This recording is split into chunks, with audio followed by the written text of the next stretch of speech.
नमस्कार, आप देख रहे हैं न्यूज इंडिया। आपके साथ मैं हूं निदा अहमद। बुलेटिन की शुरुआत करेंगे इस वक्त की बड़ी खबर के साथ। आपको बताने कि 10 राज्य ऐसे हैं जहां पर पीएफआई के ठिकानों पर लगातार छापेमारी जो है वो की जा रही है। एनआईए और ईडी की छापेमारी सुबह से लगातार चल रही है। उत्तर प्रदेश, केरल, तेलंगाना, कर्नाटक में ये छापेमारी चल रही है। केरल में 50 जगह ऐसी है जहां पर फिलहाल एनआईए की टीम जो है वो छापेमारी कर रही है। आपको बताने कि अब तक पीएफआई से जुड़े 100 लोग ऐसे हैं जिनकी गिरफ्तारी हो चुकी है, यानी 100 लोग अभी तक गिरफ्तार हो चुके हैं जिनका कनेक्शन सीधा पीएफआई से बताया जा रहा है।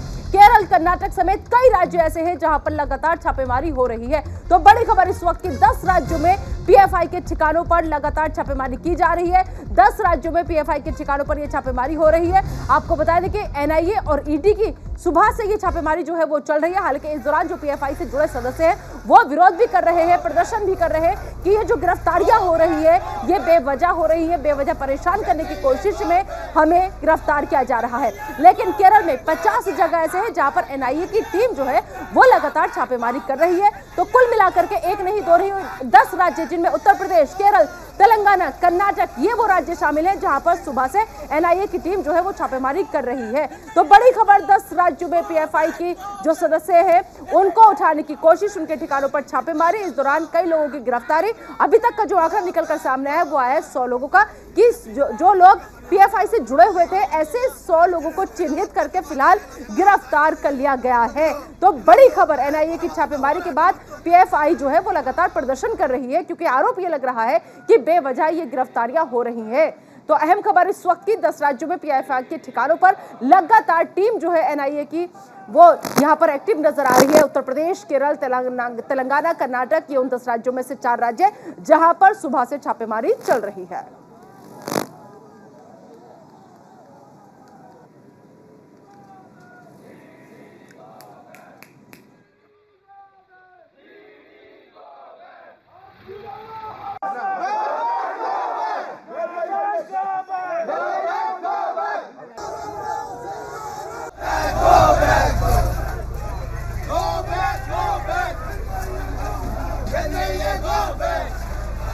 ठिकानों पर छापेमारी जो है वो चल रही है, जिसमें उत्तर प्रदेश, केरल, तेलंगाना, कर्नाटक, ये वो राज्य शामिल हैं जहां पर सुबह टीमें पहुंची हैं। एनआईए ने छापेमारी की है। केरल में एक नहीं दो नहीं बल्कि 50 जगह ऐसे हैं जहां पर एनआईए की टीम ने छापेमारी की है यहां पर। और इसके बाद जो पीएफआई के लोग हैं वो लगातार प्रदर्शन कर रहे हैं, क्योंकि वो इस छापेमारी का विरोध कर रहे हैं, वो इस गिरफ्तारी का विरोध कर रहे हैं, क्योंकि 100 लोग अभी तक ऐसे हैं जिन्हें गिरफ्तार किया जा चुका है और इनका कनेक्शन जो है वो सीधा पीएफआई से जुड़ा होना बताया जा रहा है।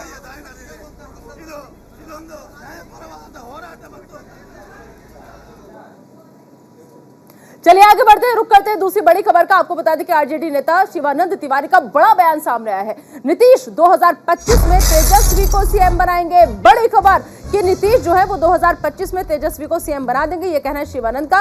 और साथ ही साथ उन्होंने कहा कि बाकायदा वादा जो है वो किया गया है और वादे के मुताबिक आश्रम खोले नीतीश, ये कहना है शिवानंद का। और क्या कुछ कहा उन्होंने नीतीश को लेकर, सुनाते हैं आपको। आश्रम खोलेंगे और वही राजनीतिक कार्यकर्ताओं को प्रशिक्षण देने के लिए हम लोग जो है इंतजाम करेंगे। तो हम नीतीश जी को कहेंगे कि भाई वो आश्रम खोलने वाला भी याद रखिएगा, 2025 में मुख्यमंत्री बुलाइए तेजस्वी को, उसके बाद आश्रम खोलिए, हम भी उस आश्रम में आपके साथ रहेंगे, उस प्रशिक्षण के कारण। बहुत धन्यवाद।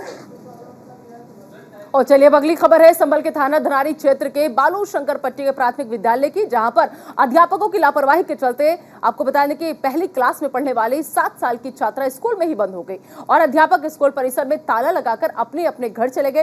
परिजन बच्ची की इधर उधर लगातार तलाश करते रहे और सुबह जब दोबारा स्कूल खुला तो स्कूल खुलने पर छात्रा कमरे में मिली, जिसके बाद परिजनों को सूचना दी गई और वही शिक्षकों की इस लापरवाही से गाँव में आक्रोश का माहौल है, जिसके बाद मौके पर खंड शिक्षा अधिकारी ने पहुंचकर जांच कर कार्रवाई की बात कही है। कल छुट्टी के बाद 2 बजे छुट्टी होती है शायद, उस टाइम मेरी मम्मी पूछने आई थी, वो घर पे नहीं पहुंची थी, तो पूछने आई थी तो उन्होंने बताया कि यहाँ पे तो कोई बच्चा नहीं है स्कूल में। फिर हम इधर उधर ढूंढने लगे जंगल वगैरह में, कहीं चली तो नहीं। फिर दोबारा मम्मी पूछने आई कि वो अब भी घर नहीं पहुँची है। फिर टीचर ने बोला कि यहाँ पे स्कूल में कोई बच्चा नहीं है, बोलकर गेट बंद कर दिया स्कूल का। सर, ये धनारी बालू शंकर का जो प्राथमिक विद्यालय है, इसमें एक बच्ची कल बंद कर दी गई थी शिक्षकों द्वारा। इस पर क्या कार्रवाई हुई और क्या कार्रवाई? पूरे स्टाफ के विरुद्ध कार्रवाई होगी। अध्यापकों की लापरवाही। यहाँ जांच में पता चला है कि ये जो अध्यापक और जो शिक्षाविद दोनों थे, इन्होंने कमरों को प्रत्येक को नहीं देखा, जबकि प्रत्येक कमरे को घूम घूम के देखना चाहिए था और जब कमरे बंद करने चाहिए। इनकी लापरवाही है और इस लापरवाही की कार्रवाई करें। मेन तो यही बिंदु आया था जब पता चला कि बच्ची कल स्कूल में रह गई है बंद, तो इसलिए मैं जांच करने आया। और एक तो वही सबसे बड़ी अनियमितता तो यही है कि जो महा लापरवाही है, जो बच्ची एक 6 दिन के इंतजार के बाद अयोध्या के लता मंगेशकर चौक पर वीड़ा लगाई गई और 15 सितंबर को ये वीड़ा लाई गई थी। 14 टन वजनी, 40 फीट ऊंची और 10 फीट चौड़ी है ये वीड़ा और चौक के ठीक ऊपर हाई टेंशन तार होने की वजह से वीड़ा लगाने का काम जो था वो रुका हुआ था। लता मंगेशकर के जन्मोत्सव के मौके पर दरअसल मुख्यमंत्री लता मंगेशकर चौक का उद्घाटन करेंगे। 28 सितंबर को लता मंगेशकर का जन्मदिन है, उसी दिन इस चौक का उद्घाटन किया जाएगा। तो 28 सितंबर को लता जी के जन्मदिन पर यहाँ पर उद्घाटन होगा। दरअसल लता मंगेशकर चौक पर ये वीड़ा जो है वो लगाई गई है और बहुत टाइम से इसको लगाने का काम जो था वो किया जा रहा था, लेकिन दरअसल हाई टेंशन की तार जो थी वो वहां पर गुजर रही थी, जिसकी वजह से ये काम रुका हुआ था। ये अयोध्या में सरयू के पास नया घाट के पास भारत रत्न स्वर्ण समाधि श्री लता मंगेशकर जी के नाम की इस चौक का निर्माण किया गया है। इसमें प्रतीक के रूप में संगीत की वीणा का यहाँ पे स्थापना भी इंस्टॉलेशन हो रहा है और ये हमारा कार्य अगले 3 से 4 दिन। वाराणसी के बड़ादेव इलाके में अवैध तरीके से बनी 4 मंजिला इमारत पर प्रशासन ने सख्त कार्रवाई शुरू कर दी है। वाराणसी विकास प्राधिकरण के संयुक्त सचिव के नेतृत्व में अवैध निर्माण को तोड़ा जा रहा है। दरअसल इस कार्रवाई के पीछे की वजह भी बड़ी चौंकाने वाली है। 8 सितंबर को बड़ादेव इलाके से गुजर रही एक युवती के ऊपर निर्माण कार्य का मलबा गिर गया था, जिससे उसकी मौत हो गई थी। इसकी शिकायत पीड़ित परिवार ने वाराणसी विकास प्राधिकरण से की थी, जिसके बाद जांच में पाया गया कि इमारत अवैध तरीके से बनाई जा रही है। अवैध निर्माण पर सख्त योगी सरकार की सख्त नीति के तहत इस इमारत को भी जमींदोज किया जा रहा है। प्राधिकरण की कार्रवाई के दौरान ट्रैफिक बाधित न हो, इसके लिए भी मुकम्मल इंतजाम किए गए हैं। देखिए, 10 सीमेंट वार्ड में ध्वस्तीकरण की कार्रवाई हो रही है। अवैध रूप से बिल्डिंग बिना नक्शा पास कराए बनाई गई थी। इस पे नियमानुसार ध्वस्तीकरण आदेश पारित है और उसी के अनुपालन में आज मौके पर ध्वस्तीकरण कराया जा रहा है। देखिए, आप जैसा देख रहे हैं, बैरिकेटिंग इधर जो भी ट्रैफिक मूवमेंट है उसको रोकते हुए, ताकि किसी को कोई शारीरिक नुकसान न पहुंचे, और दुकानें भी आसपास की उसको बंद करा करके सुरक्षात्मक उपाय लेते हुए ध्वस्तीकरण कराया जा रहा है। इस शिकायत तो बीडीए के संज्ञान में अप्रैल में ही इसकी नोटिस निर्गत कर दिया गया था। थाने की भी निर्माण कार्य बंद कराने के लिए लेकर उसी समय आया हुआ था। निर्माणकर्ता को सुनवाई का अवसर दिया गया था, जैसा कि एक्ट में प्रोविजन है, और सुनवाई के उपरांत ध्वस्तीकरण आदेश जुलाई माह में पारित हो गया था। तंत्र में आज मौके ध्वस्तीकरण कराया जाएगा। और अब बात करेंगे उत्तर प्रदेश की मऊ की, जहां पर फर्जी अस्पतालों और फर्जी क्लिनिक्स पर लगातार कार्रवाई की जा रही है। अगर हम मऊ की बात करें तो यहां पर कार्रवाई के बावजूद भी स्वास्थ्य विभाग से छुपकर बेसमेंट में अस्पताल चलाए जा रहे हैं, लेकिन स्वास्थ्य विभाग की नजर बेसमेंट में चल रहे अस्पताल पर नहीं जा रही है, जिसकी वजह से अवैध अस्पताल चलाने वालों के हौसले बुलंद हो रहे हैं।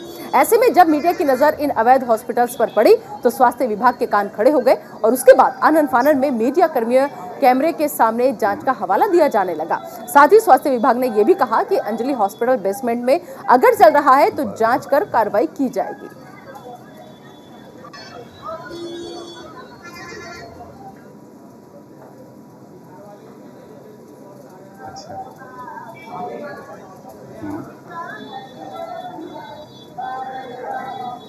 तो मऊ से इस अस्पताल की तस्वीरें सामने आई हैं। बेसमेंट में ये अस्पताल चलाया जा रहा है और अब फर्जी अस्पतालों पर लगातार कार्रवाई जो है वो जारी है। उसी कड़ी में ये अस्पताल सामने आया कि बेसमेंट में ये अस्पताल चलाया जा रहा है।